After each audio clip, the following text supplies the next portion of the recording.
சாணக்கியர் அவரை அவமதித்த அரசனை வீழ்த்த முடிவு செய்தார். அவர் கையில் ஆயுதம் இல்லை, ஆனால் அவர் மூளையில் இருந்தது ஒரு பேராயுதம். அவர்தான் சாணக்கியர்.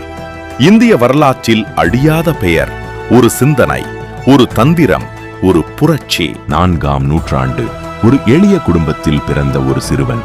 ஆனால் அவனுடைய அறிவு சாதாரணம் அல்ல.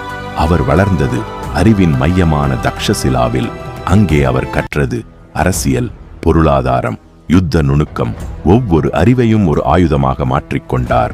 ஒரு நாள் சாணக்கியர் ஒரு அரச அரண்மனைக்கு சென்றார். அது நந்த அரசரின் அரண்மனை. ஆனால் அங்கே நடந்தது ஒரு பெரிய அவமானம். அரசன் சாணக்கியரை இழிவாக பார்த்து அவரை வெளியேற்றினான். அந்த நொடி ஒரு சாதாரண மனிதன் இறந்தான். ஒரு தந்திரவாதி பிறந்தான். அவர் சத்தியம் செய்தார், இந்த அரசாட்சியை நான் அழிப்பேன். அந்த நேரத்தில் சாதாரண ஒரு சிறுவன், ஆனால் கண்களில் ஒரு தீ. அவர்தான் சந்திரகுப்த மௌரியர். சாணக்கியர் அவரை பார்த்தார். அவனுள் இருந்த ராஜயோகத்தை உணர்ந்தார். நான் உன்னை மன்னனாக மாற்றுவேன். அந்த ஒரு வாக்கியம் வரலாற்றை மாற்றியது. அது எளிதான பாதை இல்லை.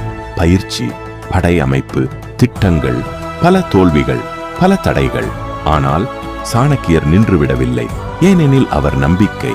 தோல்வி என்பது ஒரு முடிவு இல்லை, அது ஒரு பாடம். அந்த பாடங்களே அவர்களை வெற்றிக்கு கொண்டு சென்றது. இறுதியில் நந்த அரசாட்சி வீழ்ந்தது. சந்திரகுப்தர் மன்னனானார். சாணக்கியர் பிரதமர் ஆனார். அவர்கள் இணைந்து உருவாக்கியது இந்தியாவின் முதல் மிகப்பெரிய பேரரசு. ஒரு மனிதனின் கோபம் ஒரு நாட்டின் வரலாற்றை மாற்றியது. சாணக்கியர் எழுதியது அர்த்த சாஸ்திர. இது ஒரு புத்தகம் அல்ல, ஒரு வழிகாட்டி. அதில் உள்ளது அரசியல், பொருளாதாரம், உளவுத்துறை, தந்திரங்கள். இன்றும் கூட அந்த அறிவு உயிரோடு உள்ளது. சாணக்கியர் ஒரு மனிதர் அல்ல, ஒரு சிந்தனை. அவர் நமக்கு கற்றுக் கொடுத்தது, அறிவு இருந்தால் உலகமே உன்னுடையது.